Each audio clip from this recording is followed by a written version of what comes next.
This is the story of a unique, small-wheeled, folding bike that's taken the world by storm. An idea concocted in a bedroom in the 1970s that can now be seen gracing busy city streets around the globe.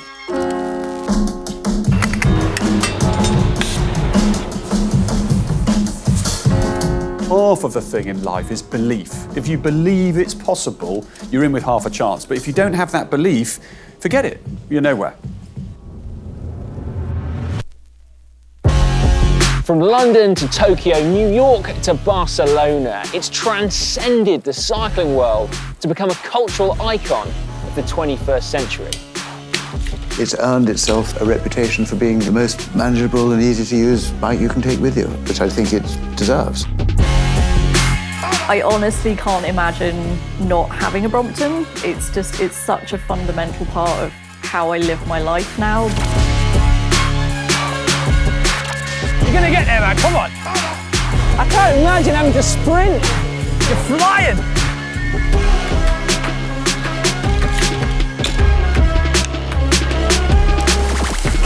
This is the story of the Brompton.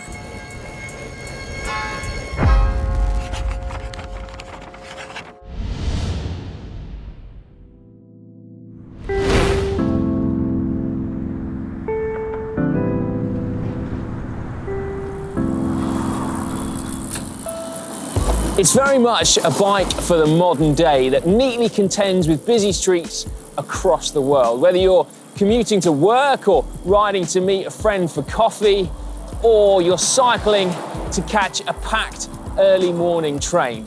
It's a bike that's become inextricably linked to urban living. But where did the idea come from? And how has it become a global phenomenon?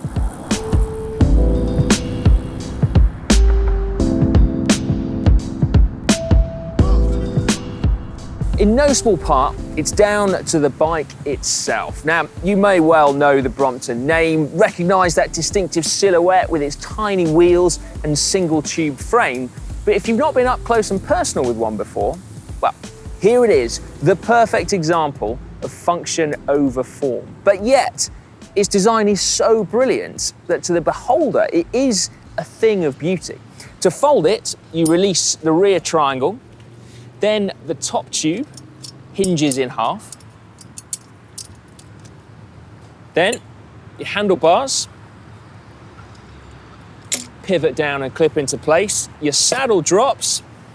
And then finally, your left pedal folds inwards. Now, I cannot imagine a more compact bike. It is a work of engineering genius. So let's go and meet the man behind it.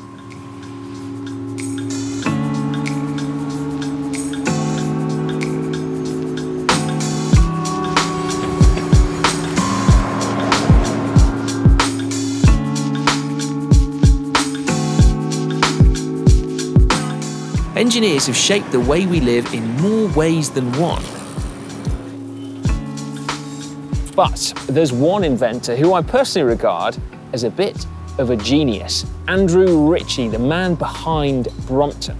But where did it all start, and how did the business grow into a global super brand?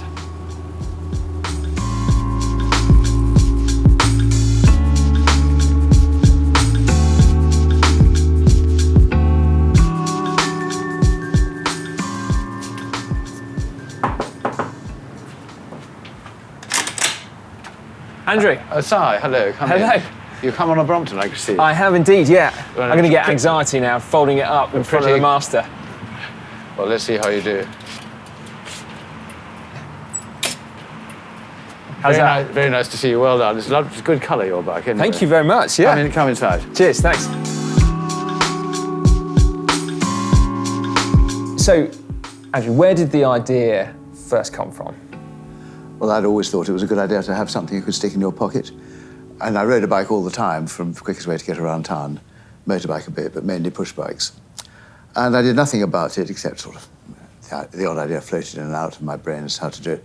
Until one evening, I was about 28 at the time, my father sent round a guy called Bill Ingram, who was trying to raise money for another portable bike called the Bickerton. He came to this flat, in fact, Bill, and he showed me the Bickerton, which was a bit of an aluminium contraption, but it did fold up pretty small. I say contraption, it was quite awkward to fold and quite wibbly-wobbly to ride. So I, that evening, having nothing better to do, started to think about, well, how one could do this better. So what was the next step then from that initial evening of, coming up with the ideas to actually coming up with a prototype? Because well, you're sort of probing into areas of I don't spend much time thinking about now, but very approximately, I sketched out some ideas and then had no money of my own particularly, approached some mates and said, look here, I've got this idea. Any chance, do you think we could get this going somehow? And one particular individual called Richard Good said, well, let's have a whip round. I'm sure we can find 100 quid from amongst a dozen of our mates, which he did. So I would never have been able to do that myself, but with his assistance, I got £1,200 together. So I sat down with this money and hired a few people to do some machining. I produced some designs and produced prototype number 1, which was a ghastly contraption. It was truly awful. Luckily, it's in a skip at the bottom of the sea somewhere. So that one disappeared. I rode it a bit, and I then tried for more. I knew this was not good enough to take to the would-be licensees of the day, so I went back to my backers and said, can I have some more money? So there are a couple more rounds of 100 quid a pop, which was probably getting on for £1,000 each from my mates who were only in their late 20s, early 30s, who were kind of digging deep into their pockets. So what faith they had in me, God knows. It was a crazy idea. Moving forward, I had these third lot of prototypes, 2 of them, and I set out a little pamphlet saying, bike of the future, I can't remember what it was.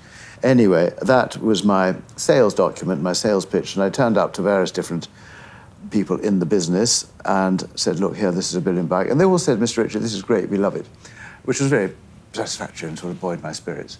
But when it actually came to making a commitment, they were not going to do it. It was a totally unknown market. OK, Bickerton was there, but on a tiny scale. He was hardly touching the surface. So years went by, I can't remember how many, and eventually I gave up on the licensing deal and decided to try and make a go of it myself, which had never been the original intention. But one of the lads on the board said, well, why don't you just get 30 of them, get them prepaid? It's the same as what goes on at the moment. What's it called? Crowdfunding. Crowdfunding sort of thing. So all these poor friends of mine coughed up, having put their £100 in. I was now going beyond the shareholders. I got 30 people to about £250 for a bicycle, which is well more than a bicycle of this kind would have cost. So I ran off, and with this £7,500 in my pocket, and I set about making 30 bikes. And God, it was a struggle, and I had no idea what I was getting myself in for. Making 1 or 2 prototypes is fine, but when you make 30, it's a completely different game. 6 months went by, a year went by, 18 months went by. My poor backers, or poor buyers, still no sign of their bicycles. But eventually, I carried all 30 bikes up the stairs here. My God, even I, as a young man, found that quite tiring, and handed them over to the clients, if you like, who went out with a smile on their faces and rode around. And that was the start of getting Brompton going, my first 30 bikes. So that's how Brompton got started, with those, as a manufacturing entity with me at the helm, as opposed to finding a licensee with me riding away into the blue sunset with a pocket lined with gold. It was never going to be thus. It turned into a manufacturing enterprise. So how do you feel now, given that you can walk around the streets of London and see literally countless Bromptons? How does that make you feel? Well, it's not just the streets of London, which it does fill me with a certain amount of pride. I try and keep mum about it, but if occasionally people bump into me and start talking about Brompton, I'll say who I am. And they start going on their knees, not quite, but I mean, there's a bit of that, and they're very pleased to meet me. But what's much more fun is if you meet one in a totally unexpected place in the sort of some small village in France, being ridden along by some happy local there. So that is, in a way, much more fun if it's reached, but they're far and few between. It tends to be in the metropolitan areas that you see Bromptons. So I've not become blasé. I still do enjoy the fact that the Brompton is, I hope, giving people a better way of getting about. What do you think makes the design a classic? Or do you think it's a classic? Well, it's sort of become a classic. I mean, it's certainly nowhere near perfect. It's too heavy. The ideal bike would be smaller and lighter, but it's the best there is. And it's, in a funny way, there were bikes like the Bickerton, they were fold-in-half bikes. But what Brompton did was he crossed the threshold from just not manageable and worth managing to something that you could actually throw around and use in a relatively unobtrusive way. It's not unobtrusive. It's the size of a bloody great suitcase, but it is still much, much smaller and easier to manage than anything else. That's where it's got this notion of being a classic. And I worked quite hard to make it happen, and there were some difficulties along the way, but it's earned itself a reputation for being the most manageable and easy to use bike you can take with you, and which I think it deserves.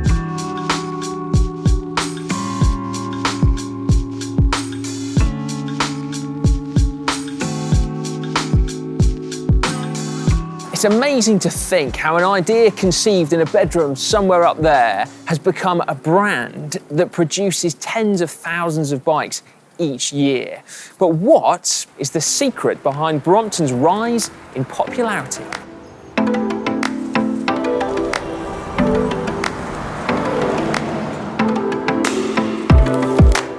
"19 kilometres west of Andrew's central London flat is Brompton HQ.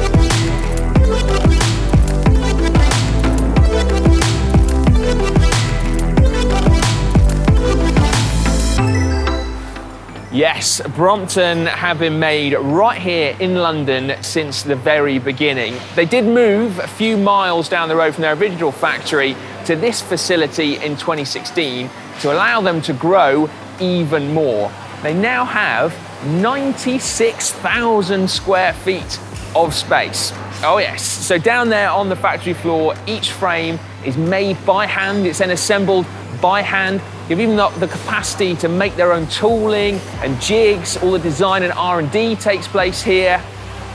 Let's go down and see how it all comes together. No, I'm only kidding. I'm going to take the steps.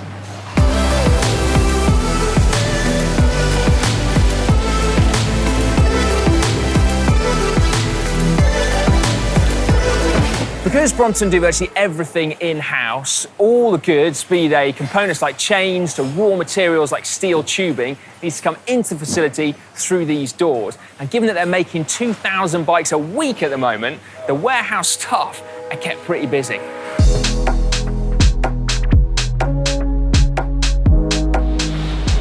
But this wasn't always the case.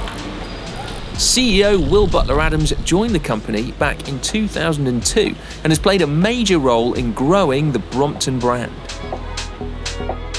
So Will, how did you find yourself working at Brompton? Well, bizarrely, was on a bus going from the centre of London, sat next door to this bloke, got chatting to him, and cut a long story short, he was best mates of Andrew, this guy who'd invented this weird bike I'd never heard of, never seen. He discovered I was an engineer and said, look, they're looking for somebody, like you, to help. Why don't you come and have a look? So I got on the train from Middlesbrough some months later, met Andrew, and the next thing you knew, I was working for this mad guy making folding bikes.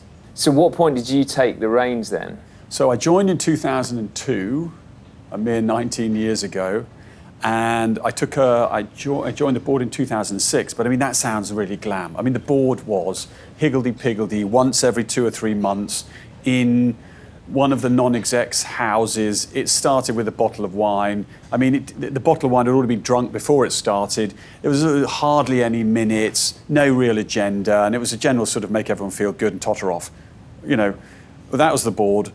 But bit by bit, we had no business plan, we had no budgets, we didn't even have a meeting room. I had to clear out this room. It had tons of rubbish in it. And I got hired a skip, cleared out all this rubbish, hoovered the floor. Then I went to a second-hand Army Navy store, got some chairs, got a table, and said we're having a meeting room. And Andrew said, we don't need a meeting room. We don't need plans. We don't need budgets. I said, yes, we are. The first meeting I set up was called 25K. And at the time, we were making about 7,000 bikes. And before we had the first meeting, everyone's going, well, why is the meeting called 25K? I was, that's how many bikes we're going to make. This is me, age 28, like super enthusiastic. And they're like, well, that's a stupid, we're not going to that meeting. It's stupid, we can't make 25,000 bikes. It's a stupid idea. So before we even had the first meeting, there was a sort of riot that we couldn't have the first meeting because it was a stupid name for the meeting because it was impossible. And when we had that first meeting, I knew I was getting somewhere, because half of the thing in life is belief. If you believe it's possible, you're in with half a chance. But if you don't have that belief, forget it. You're nowhere. So what point then did things really begin to take off for But that's the funny Brompton? thing. You know, people, you don't see something until suddenly it's there. Like, there's a great saying from an American industrialist: it takes 20 years to become an overnight success. And that sums it up.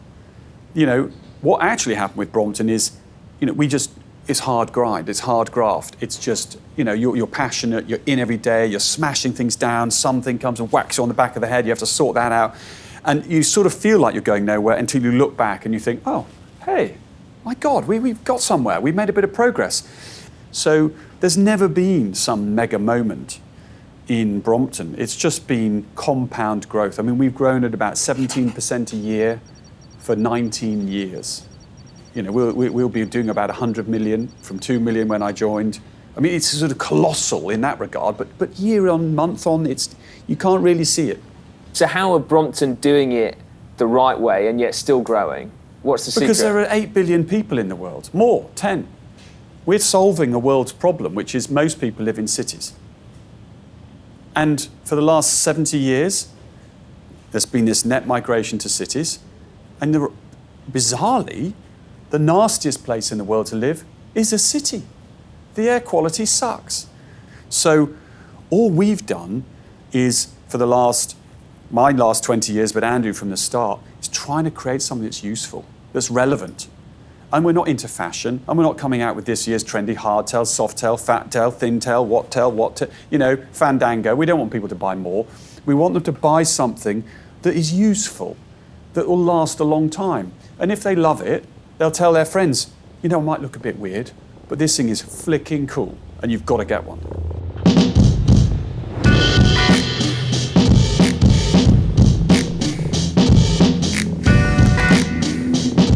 The first step in the manufacturing process is, of course, building your frame. As mentioned, the steel tubing comes in here. It comes from a manufacturer just north of here, actually, in the UK, and they supply tubing to Brompton specifications, be that tube diameters, tube thickness. They can also cut it to length as well. In some cases, it's pre-bent, as you can see here, which is the left chainstay. In other cases, it's also pre-mitered, which is where you see there's a cutout that allows the two tubes to be joined neatly so you get a good braze on there. Now, fortunately, although Brompton can sell you a bike in one of 16 million different configurations, frame size isn't one of them. Part of the genius of the frame design originally is the fact that pretty much anyone can fit on it. And that does mean that the manufacturing process is at least slightly simplified for the 80 or so people over there who are actually brazing it together.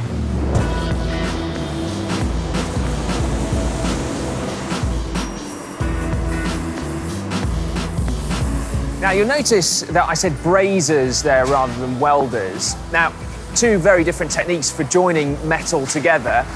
Brazing, I always think, it's kind of associated with high-end steel frames, whereas welding is sort of more mass-produced. So I'm quite interested to know why Brompton have gone with brazing.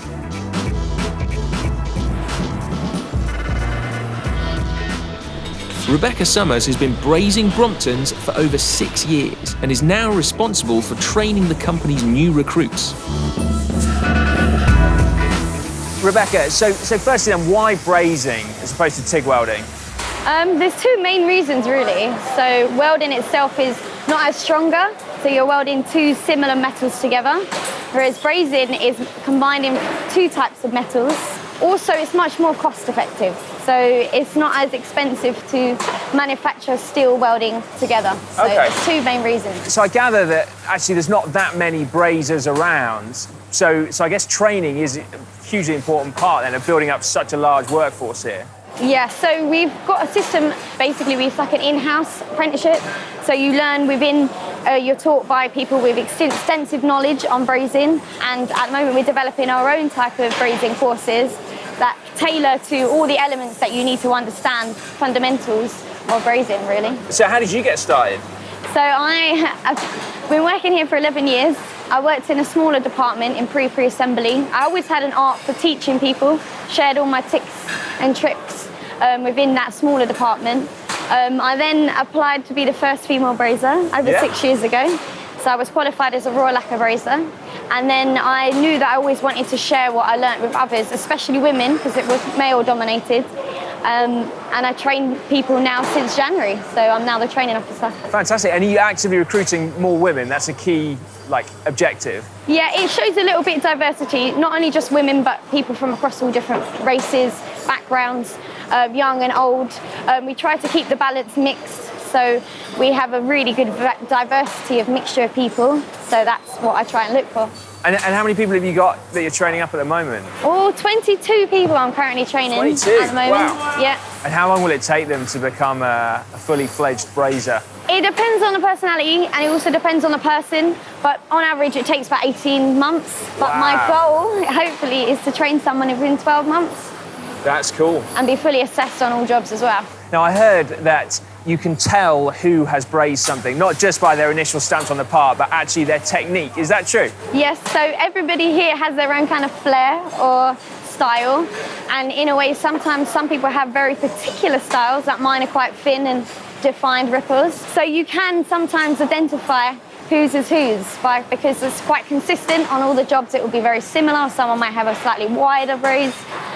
But generally, yeah, there is different. That's so cool. So even under a powder coat, could you go to a Brompton, on the street and be like, yep, that's one of mine? Yeah, and we also have identification codes. So most of our parts are identified by someone. So you could actually find your part in New York. So that's quite cool to see. That is very cool, isn't it?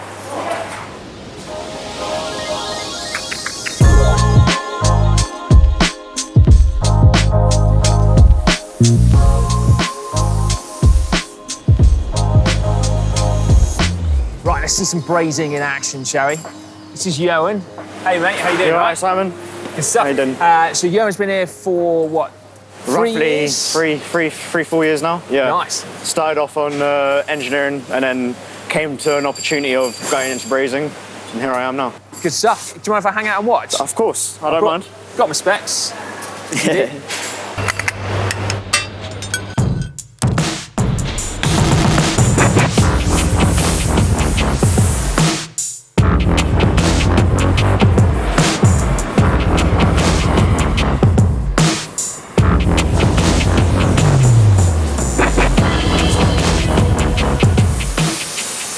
So neat. I mean, it goes without saying, you're an expert, but still. It takes a while to get into, but once you get it, you're never going to lose it. Now, I did one bit of brazing once that was fairly rubbish, as you might imagine, but I used flux, I seem to remember. Yeah. And you don't seem to have that. What? So here we have, going through my torch right now, is oxygen, acetylene. However, if you look at behind me, my system here, that's actually gas flux. Okay. So what will happen is the acetylene will come through, and instead of going straight to the commonizer and into my hose, it will go through the actual gas flux, carrying a little bit with it, and then it will go through the commonizer and into my actual torch. Nice. So it will be a mixture between oxygen and acetylene and gas flux. Right. Other process in the brazing will have a thing called powdered flux. What the powdered flux will do is it will draw in the braze into the located area where you're trying to braze. Okay. Other bits, like reframe what I'm doing right now, what will happen is the flux will allow it to stick nicely and evenly. Right. It's mesmerising, this. I won't, but I could watch you all day. Yeah. I don't mind. I kind of like it.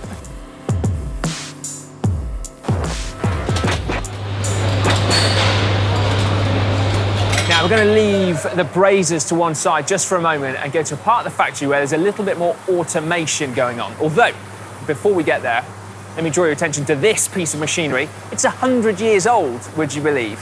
It crimps one of the tubes. Supposedly, it was one of the first bits of equipment that Andrew bought. And despite the fact it's from the 1920s, it still works flawlessly. So here it is, providing an important function to this day, which is great. And it looks cool too, doesn't it? Anyway, if we keep going, this next part is all about the hinge.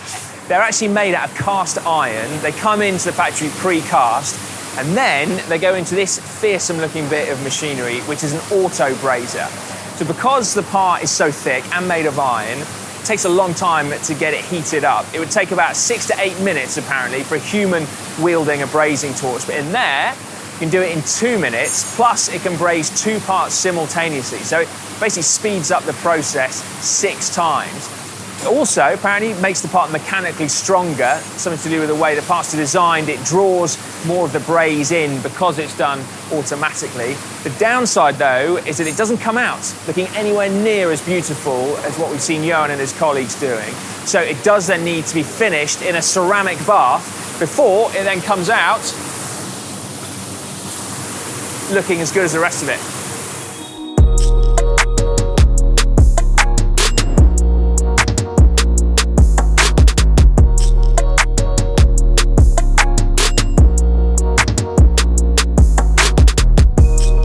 Painting next. This giant machine in the background handles everything. Now, Brompton actually brought the process in-house back in 2016. Partly the move to these larger premises meant that they finally had space for it, but also because production levels had got to the point where it became economically viable to paint in-house. That said, it was still a sizable investment, 650 grand apparently for this get-up behind me.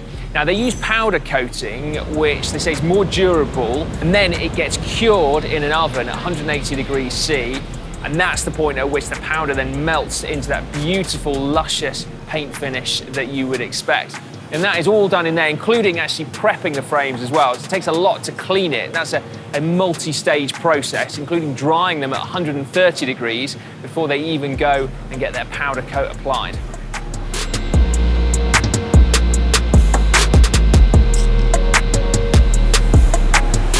Carl O'Brien has been working at Brompton for the past 10 years and is one of 5 highly skilled in-house painters.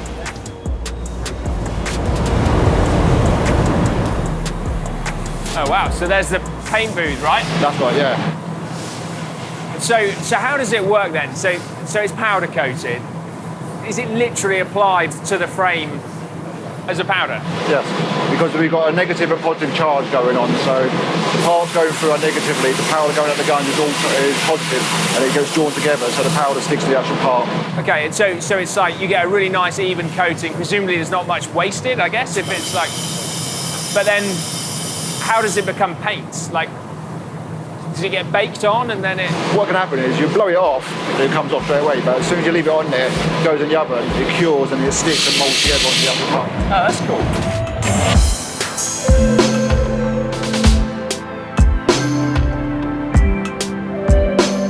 Powder coating can provide better performance than a traditional wet paint and is more resistant to chipping and scratching due to the thermal bonding it undergoes when curing, and it can be applied in much thicker layers.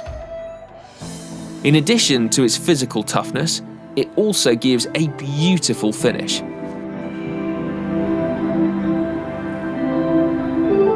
Like a magpie, I can't help but be drawn in by this lacquer finish. It's incredible. It's like it's liquid, but Carl was telling me it's applied in exactly the same way. It goes on as a powder coat still. And I just love it, particularly how it draws out that amazing craftspersonship from the brazers. It's a thing of beauty.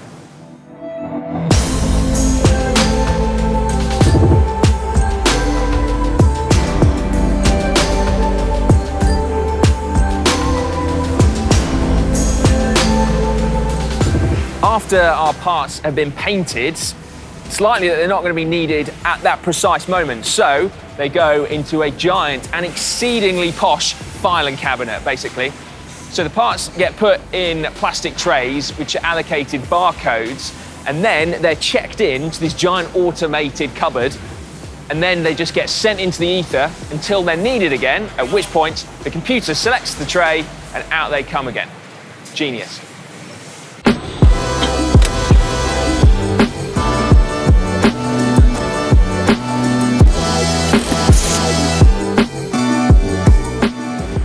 given that there are 16 million different configurations of Brompton available to you, you'd think that this next and final piece of the production process would be something of a logistical nightmare: assembly.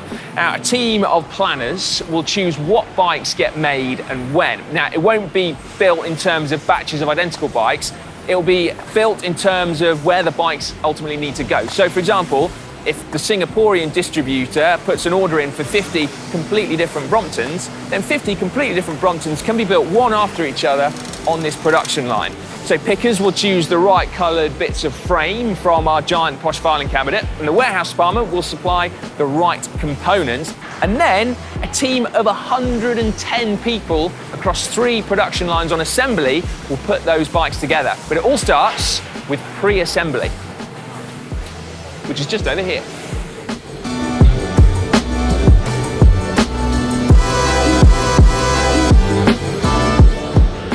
Pre-assembly involves a few different key steps. You've got pressing in headset cups. That machine behind me reams out the hinges so that all fits together smoothly. And then in the background, we've got a team working on assembling the handlebars. So that involves the hinge up there, also putting the handlebars into the stem, that kind of thing. And then finally, down the end, you've also got a team that are the fastest tyre fitters known to cycling humanity. Actually, I fancy giving them a race, but, you know, I just don't want to show them up.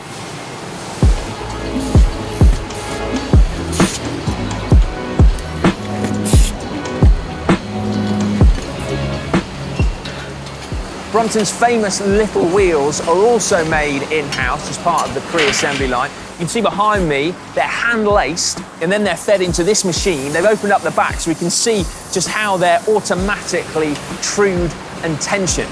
Now, at 16 inches, clearly that wheel is significantly smaller than what you find on a standard road bike. And whilst they haven't been designed for feats of ultra endurance and alpine epics, people consistently prove that they're more than capable of the job. But really, they were designed for zipping around congested city streets. And of course, unlike the frame, these aren't going to fold. So at 16 inches, they're perfect size for stashing under an office desk or putting in a luggage rack on a busy commuter train.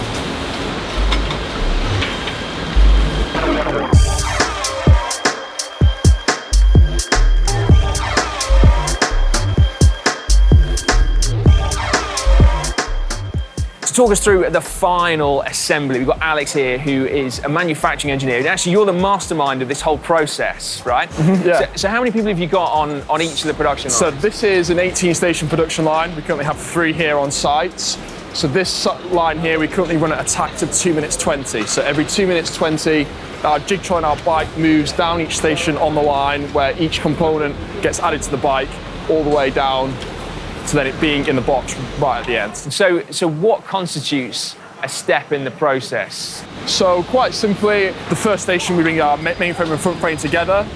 We then put our seat post in the bike. We then put our forks on and our basic front mud guards. A good station here is our final station where we bring our 2 wheels together. Station 12 here, we insert our gear cables and set our 3-speed and 2-speed gears. Oh, that's quick to do that in 2 minutes. Yes, it is. And then station 14, 15 and 16 is our final inspection stations. And then from 16 to 18, we fold our bike, pack it in its box, saddle goes in, and then it's out to dispatch for the customer. Wow. And so what did, when you masterminded this process, yes, you refined it and got it down to 2 minutes, 20 yes, seconds. What did you actually do? What did you change? So the big changes were we were making, 150 bikes just under a year ago, and to go to 220 a day, which is what we're doing now per line. A big thing is now we're repetitively doing a lot of tasks over and over and over again. So looking at the ergonomics of how we build a bike has been a really important thing. So the introduction of specialist tooling to do special tasks has been a really big thing. Talking about ergonomics, a pretty cool tool we've introduced is this pedal tool here. What they do is they now bring this tool in round the back. You'll see the next operation. She'll put it in, bring the tool around, and it just pulls it in, and it makes a 10-second process task 2 seconds now. Amazing. So it's those sorts of gains that we're kind of making on the line. It is literally like clockwork, isn't it? Yeah. So it's one of those things, if the line gets out of sync, obviously, this is why we have our team leaders, and today we're missing a line support. If they see an operator kind of struggling, they'll jump onto that task. help either the operator ahead or behind, just to make sure that then the line still does keep running, because if we lose 2 minutes, we lose a bike. Yeah. And obviously this all adds up every day, and we're now moving to a point where those minutes and seconds all add up, and over the space of a day, if you're stopping for 2 or 3 minutes every 1 or 2 hours, you're going to lose 5 or 10 bikes a day, which is a big thing. So we're kind of moving to, I guess, how an assembly line runs in a car plant, really. We're getting a lot more slick, a lot more efficient, and yeah, it's good. Marginal gains. Exactly, it's all about that.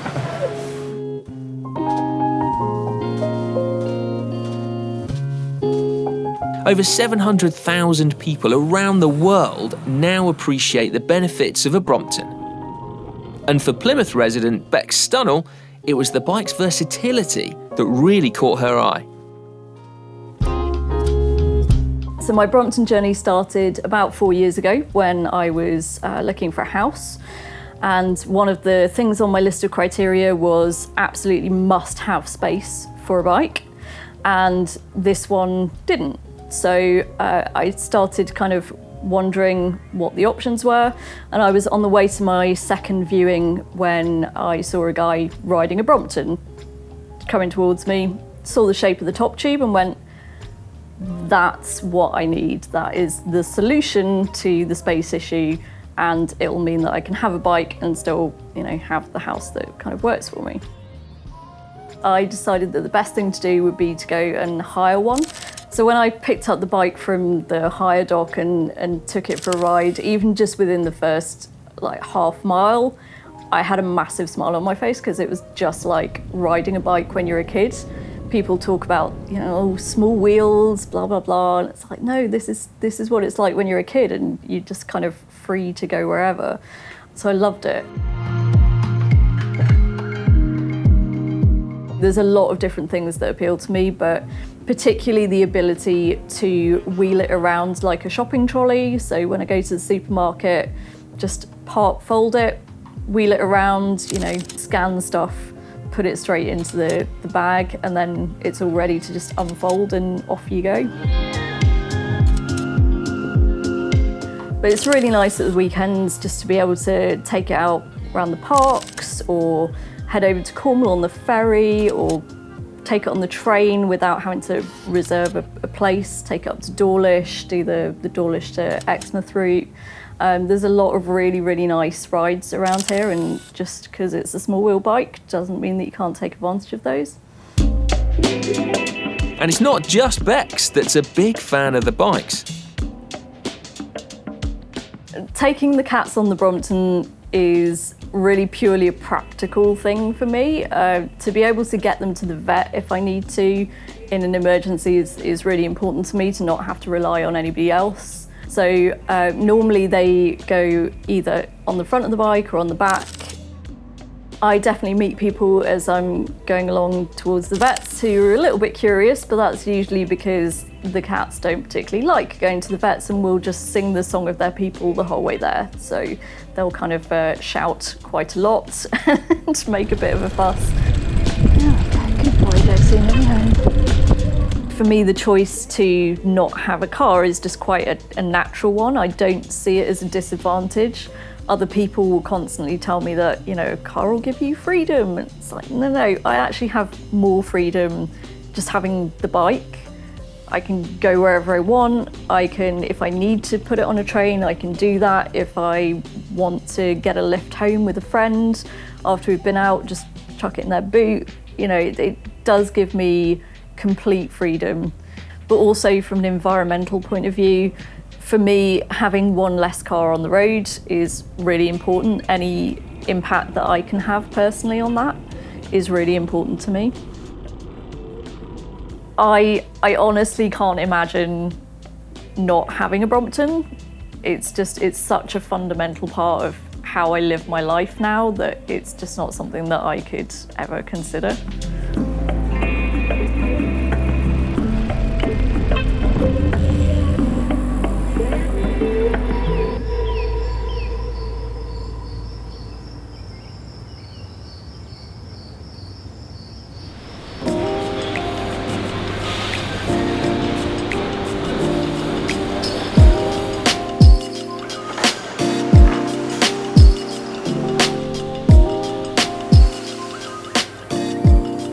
apparently 60% of Brompton's workforce ride some or all of the way to work here, and clearly a heck of a lot of them do it on Bromptons. Pretty much everyone we've spoken to has taken advantage of the fact that they can build their own bikes here, and apparently if you make friends with the painting department, anything is possible. So at a glance, there's some incredible custom bikes. Now you'll also see, very neatly illustrated, just how much more compact a folded Brompton is than a conventional bike. Believe it or not, you can fit 42 Bromptons in one car parking space. So there's a good fact for you. A lot of that clearly is down to those tiny 16-inch wheels, which you'd think perhaps not as fast as a conventional road bike wheel. But then they've not been designed for racing.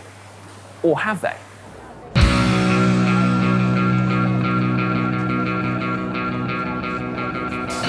The Brompton World Championships are just as unique as the bike itself,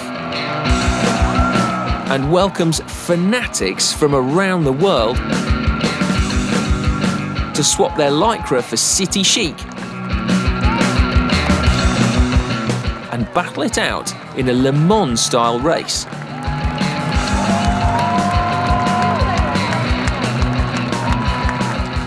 But this race is less about winning and more a massive celebration of the classic commuter bike.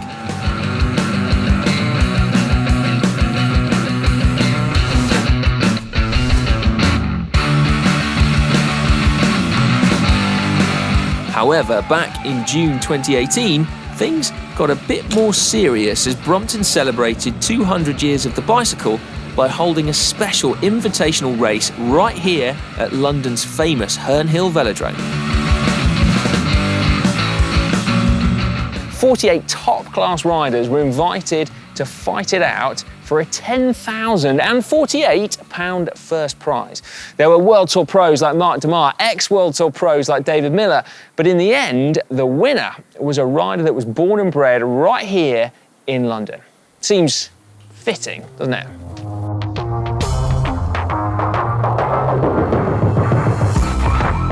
That man was professional cyclist Alec Briggs. Your winner, the Rad Race, the last man standing, is Alec Briggs, who on this occasion swapped his track bike for one with much smaller wheels and walked away with that incredible cash prize. Here he is. Alec, you all right? All right, mate, how are you? Yeah, good, thanks. Good to see you. How's the Brompton? Very good. Nippy, isn't it? You gonna win 10 grand on that, yeah? I'm not going to win 10 grand. So, Alec, the Herne Hill Velodrome, this is like your local stomping ground, right? Yeah, I love this place. This is where I started riding bikes. I still race here now. You even get the World Tour boys coming back here to have some fun. It's such a great place. Nice. But you don't just race on the track, right? You race crits and road and... Yeah, mostly crits. I like a lot of fixed gear crits as well. Yeah? But yeah, cyclocross, bit of mountain biking, do it all, man. It's nice to mix it up, eh? Well, yeah. Like Brompton's, how on earth did you get involved in the Brompton race? The Brompton race was just crazy. My friend was doing some work for them and he was like, Alec, there's this 10 grand Brompton race you got to do. And I was like, what? Long story short, I got invited, rocked up, and yeah, it was very fortunate for me. Had you ever ridden a Brompton before? I'd never ridden a Brompton before, so much so that I had to get them to send me a Brompton the night before my race because part of the race was unfolding your bike on the start line. You had to run from the number board over there to your bike lined up, depending on how quickly you could unfold your Brompton. And because I was very bad, mine was quite far down, so I had to run a little bit further. No way, so by the time you got on your bike to start racing, how far ahead were the other guys? I've got to say, man, they must have been 100 metres ahead. That was the hardest 2 laps chasing back on in my life. When there's 10 grand on the line though, you'll do it, right? Well, yeah. Yeah. So what were the tactics then? Was it like a normal track race? It was an elimination, which you see in the Olympics, or like a devil take the hindmost, some people call it. So it was 2 out every lap, and it was down to the last 2 riders at the end, and they would sprint out for the win. Talk me through that final then. You've not been eliminated. How did it pan out then, that last bit? Man, so there was this dude, which I was told was ex-World Tour. I don't know, you have to check your facts on that one. Right. But he was some strong man with a big snake helmet. And he just whacked it through here with like 3 laps to go. And I just got to stay with this guy. I looked over my shoulder and it was just us 2 left. They rang the bell. And I was like, this is it. This is the last lap for just 10 grand, all or nothing. And we were just rolling around and he seemed pretty chill. I was like questioning, how is this guy so chill? let me sit on him with half a lap to go and decided just to attack, and he didn't come with me. And I was like, just won 10 grand. And then stupidly, I was coming up here doing this, dollar signs. And I was like, what if I just fell off my bike there with like, and just threw 10 grand down the drain? I'd have been one of those YouTube clips. Yeah, you would, yeah. Luckily that didn't happen. So I bought everyone a drink later. Nice. Got to do it. What's it like sprinting on one of these? Man, they're so twitchy. They're kind of like a BMX. It's just like super twitchy. They're really good fun though. But the thing is, if you start celebrating too early and you pop a wheelie, the balance point's like real close. So just so when you're winning later, remember that. I mean, I was hoping that we were going to have a bit of tear up, that you were going to just completely annihilate me, but you've got a bit of an injury, is that right? So... I'm injured, but I'm kind of thankful I am injured, because I don't think I would put you away. I know how quick you are, man.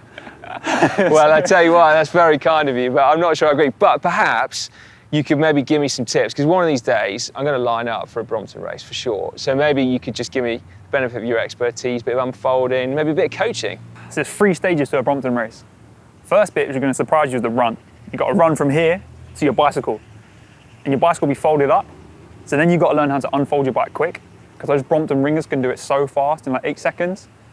Mortals like us, they're probably like 20 seconds. So we've got a big disadvantage to catch up. Yeah. And then from there, get your cyclocross hop on and just get your 2-minute power down. Okay. Catch those guys back up. And then once you're there, you're good, man. Okay. Yeah, all right. Let's do it. I'm going to teach you how to match sprint first, though. Come on.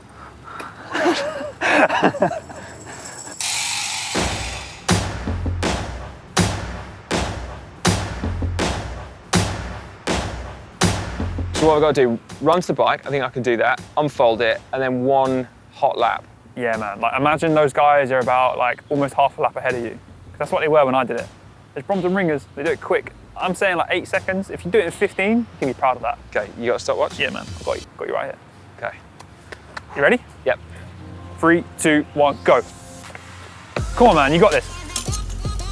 Don't panic too much, but panic enough so you do it quickly. I want to see the flick. Go on, get the flick. Oh, I didn't quite pull it off. It's almost there, man. Oh no! It's only 12 seconds in, it's fine. They're miles away. They're at the Wahoo sign, the 200 metre line. That's it. Come on, sprint to the 200 metre line. You got this. Come on, man. That's it, they're quaking already. It's 10 grand, 10 bags. You want this? You're gonna get there, man. Come on. He's gonna feel all right, you know. Feels weird on the banking. I can't imagine having to sprint. Come on, man, you got this. You're flying. I got good aero position. This feels quick. Come on, man, 10 bags. Good money.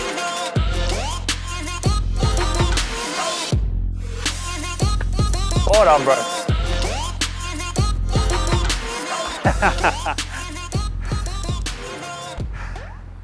Si, I'm going to be real with you. Yeah?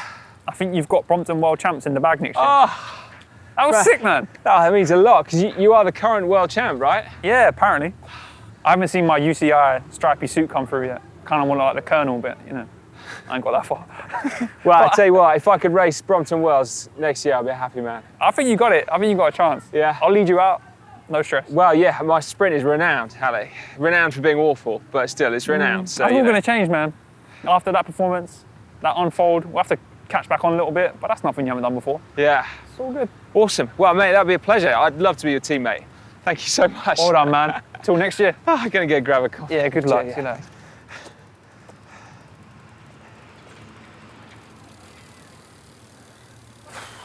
Well, despite Alex's kind words, I think I'm a long way off becoming Brompton World Champion, if I'm completely honest, but I am game for trying. So bring on the next World Champs, that's all I can say. I'll tell you one thing I've learnt is that although Bromptons aren't designed for speed, it doesn't really matter. Brompton racing is so much more than that. And it's every bit as unique as the bikes themselves.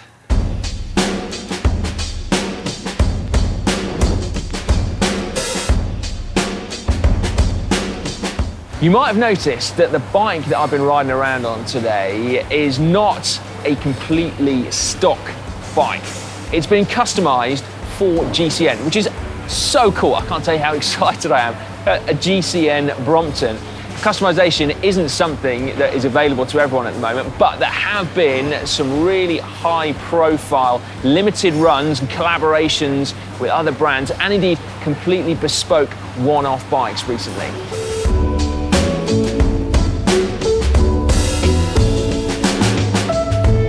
Over the years, the Brompton brand has grown well beyond the bike and become somewhat of a cultural and style icon amongst a number of big names.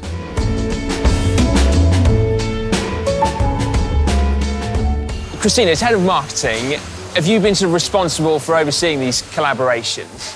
Yeah, exactly. I mean, our collaborations go back a number of years. So we've worked with a number of different brands over probably the last 5 or 6 years. And always we start with kind of looking at the brands that we want to work with, and we have to have shared values or some kind of synergy. So some of the partners that we've worked with, kind of Cambridge Satchel Company, Liberty of London, obviously kind of that handmade heritage and the London heritage as well. It's really important to us. So we will seek out partners that we want to actually have a good time with as well. Like, it's a really collaborative process to work with these partners and develop these products collaboratively. Because one of the most high-profile ones, for me anyway, was the Crew Nation fundraiser, where you work with huge artists and brands. How did that come about? Well, we're really fortunate that some of these artists are actually Brompton owners, and really? they're really big fans of the brand. So James Murphy of LCD Sound System, been a Brompton owner for a number of years, and we reached out to him with this idea and said, we really want to help these out-of-work music crews. Obviously, live music has not been able to happen in the last year and a half as a result of COVID. So there's lots of people really struggling with their livelihoods because of that lack of live music. And actually in the US for the last couple of years, we've had a scheme where we've loaned bands a fleet of bikes that they can take on their tour bus. Nice. And so for the length of their tour, they can have the Bromptons on the tour bus, and then when they get into the city, they can explore on the Bromptons. So that's a scheme. We've had that kind of natural relationship with the music industry for a number of years, and Ed O'Brien and Radiohead also got a Brompton. So it kind of went from there. And once you had those big names, and Radiohead and LCD Sound System had said yes, all of these other artists were really interested in getting involved. And I think having that kind of big ambition from day one of thinking, how big could this get? Why don't we approach some of these really huge artists like Foo Fighters? And I think it was also the creative element, like for them to be able to kind of flex their creative muscles and push the boundaries of what's possible to do on a Brompton. I think the Radiohead bike is a really good example of that. So Stanley Donwood, really talented artist who's done all of Radiohead's album artwork for the last 10, 20 years. So he really pushed the boundaries of what's possible on a Brompton, and that bike sold for $25,000, so also for an amazing cause. And do you think it's a sign of how Brompton's regarded by the global community, that you've been able to work with such huge artists and things? I mean, is it a case of you can just pick who you want to work with now, do you think?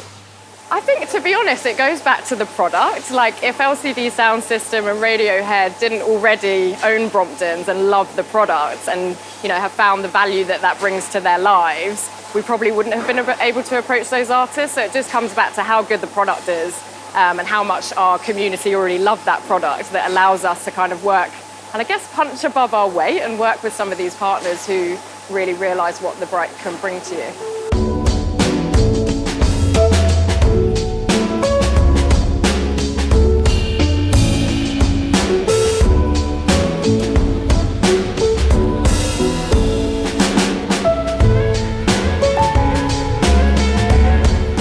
Well, there we go then. Not bad for a day's work, I think you'll agree. 600 Bromptons were made and assembled here today. They will no doubt be thankful that they make folding bikes, given the size of one of these boxes compared to a normal bike box, which is, 4 or 5 times the size? Anyway, 20% of these apparently will be going to the EU, 80% to the rest of the world. A few will be staying right here in the UK. Bon voyage, Bromptons.